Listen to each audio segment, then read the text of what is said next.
बात लगभग 750 वर्ष पुरानी है। 1245 ईस्वी में नरसिंह देव नामक एक राजा थे। एक दिन राजा ने कल्पना की कि एक ऐसा मंदिर हो जो सागर के तट पर हो, उसके द्वार और सीढ़ियों को सागर की लहरें धोती रहे। सूर्योदय होने से सूर्य की पहली किरण मंदिर के गर्भगृह में स्थित देवता के चरणों का स्पर्श करे। अनेक शिल्पी आए और चले गए, लेकिन कोई भी राजा की कल्पना के अनुसार मंदिर का निर्माण नहीं कर सका। उसी समय राजा को सिबोई सांतरा नाम के एक शिल्पी के विषय में सूचना मिली। सिबोई अनेक भव्य मंदिरों का निर्माण करके पूरे ओडिशा में प्रसिद्ध हो गया था। राजा ने सिबोई को ससम्मान अपने दरबार में बुलवाया। अब मंदिर का विवरण जानकर सिबोई कुछ परेशान सा हो गया। उसने राजा से कुछ समय के लिए प्रतीक्षा करने की प्रार्थना की। एक दिन सिबोई समुद्र के तट पर घूमने गया और थक कर वहीं पर रेत पर सो गया। सुबह अचानक हड़बड़ा कर उठा तो देखा कि सागर का जल उसके पांव पखार रहा था तथा सूर्य की सुनहरी किरणें उसके मुख पर पड़ रही थी। बस सिबोई खुशी खुशी राजा के पास जाकर कहने लगा,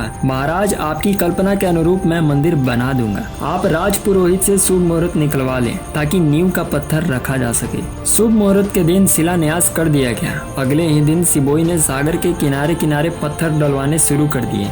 उसकी मेहनत रंग लाई, मंदिर का सुदृढ़ आधार बन गया। धीरे धीरे करके 12 वर्षों में कोणार्क का सूर्य मंदिर बनकर तैयार हो गया। मंदिर की ऊंचाई लगभग 235 फुट थी, लेकिन शीर्ष पर कलश के बिना मंदिर अधूरा था। इतने ऊंचे मंदिर के शीर्ष पर कलश चढ़ाना एक दुष्कर कार्य था। अब सिबोई के साथियों में से कोई भी इस जोखिम भरे काम को करने के लिए तैयार ना हुआ। शिल्पी सिबोई एक बार फिर से उलझन में फंस गया। उधर राजा की बेचैनी और क्रोध दोनों बढ़ता जा रहा था। उसने आदेश दिया, यदि मंदिर का कार्य शीघ्र पूरा नहीं किया गया तो सिबोई को मृत्यु दंड दे दिया जाएगा। शिल्पी सिबोई का एक सहायक था विशु। 12 वर्षों से लगातार सिबोई के साथ मंदिर निर्माण के कार्य में लगा था। उसका एक पुत्र था धर्मपाद। समय के साथ साथ वह भी अपने पिता के पद चिन्हों पर चलने लगा था और 22 वर्ष की आयु में वह भी एक कुशल शिल्पी बन गया था। कोणार्क के सूर्य मंदिर की चर्चा दूर दूर तक फैल चुकी थी। अतः धर्मपाद भी इस मंदिर को देखने की लालसा के लिए गांव से कोणार्क आ गया। मंदिर को देखकर धर्मपाद बहुत ज्यादा प्रभावित हुआ, लेकिन मंदिर परिसर में कार्यरत शिल्पियों में छाई उदासी को देखकर उसने अपने पिता से इसका कारण पूछा तो उसके पिता ने कहा, इतने ऊंचे मंदिर के शिखर पर कोई भी शिल्पी कलश चढ़ाने में समर्थ नहीं है। और राजा ने मंदिर के पूरा ना होने पर सिबोई को मृत्यु दंड देने की घोषणा कर दी है। पिता से सारी बातें जानकर धर्मपाद ने इस दुष्कर कार्य को पूरा करने का संकल्प लिया और कलश चढ़ाने के लिए उसने अनुमति मांगी। अपने पिता को भरोसा दिलाकर धर्मपाद ने काम करना शुरू कर दिया और कुछ ही समय में उसने कलश को स्थापित कर दिया। यह सही था कि कलश की स्थापना धर्मपाद ने की थी, लेकिन वह अपने पिता और सिबोई आदि को अपमानित करके इसका श्रेय नहीं लेना चाहता था। अतः उसने मंदिर के शीर्ष से कूदकर आत्महत्या कर ली।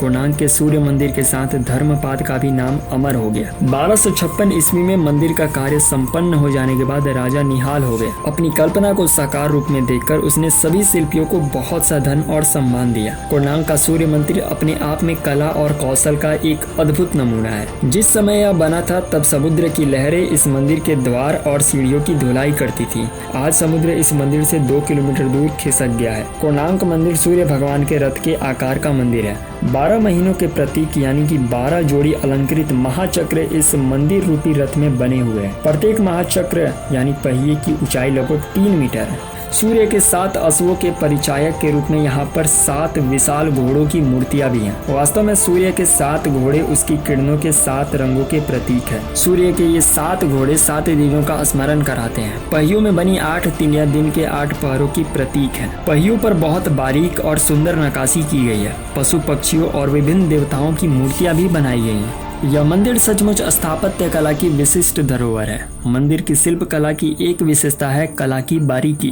मंदिर की दीवारों पर बनी पशु पक्षियों, देवी देवताओं, मनुष्यों, अप्सराओं आदि की प्रतिमाएं पर्यटकों का मन बरबस मोह लेती हैं। मंदिर के गर्भगृह में सूर्य की मूर्ति स्थापित की गई है। प्रातःकाल जब सूर्य की किरणें विभिन्न मंडपों से होती हुई सूर्य की प्रतिमा पर पड़ती है तब प्रतिमा का मुख शांत और सौम्य दिखाई पड़ता है। मध्याह्न में सूर्य की किरणें के सीधे पड़ने से प्रतिमा के चेहरे पर कठोरता और सायंकालीन सूर्य की किरणों के प्रभाव से थकावट का भाव देखा जा सकता है। आज तो मंदिर का अधिकांश भाग टूट गया है, लेकिन अपने वैभव काल में सूर्य की किरणों के साथ साथ मंदिर की प्रतिमाओं की भावपूर्ण मुद्राओं में भी परिवर्तन आ जाता था। यह मंदिर कितना भव्य रहा होगा इसकी तो सिर्फ कल्पना ही की जा सकती है। महान था वह कल्पना करने वाला राजा और उससे भी महान उसकी कल्पना को साकार करने वाला वो शिल्पी सिबोई सांतरा और धर्मपाद। तो कोणार्क मंदिर से जुड़ी ये एक छोटा सा इंसिडेंट आपको मैंने इस वीडियो के माध्यम से शेयर किया है। अगर आपको ये वीडियो पसंद आई है तो आप अपने फ्रेंड रिलेटिव्स में भी इस वीडियो को शेयर कर सकते हैं। अगर आप हमारे चैनल पर नए हैं तो डीएस मेंटोर को पकड़ के रख लीजिए, क्योंकि इस चैनल पर ऐसी तवातोड़ धड़ल्ले से एजुकेशनल वीडियोस आने वाली हैं जो आपके लाइफ में 100% बढ़िया वैल्यू ऐड करेगी। तब तक मिलते हैं नेक्स्ट वीडियो में। Good bye.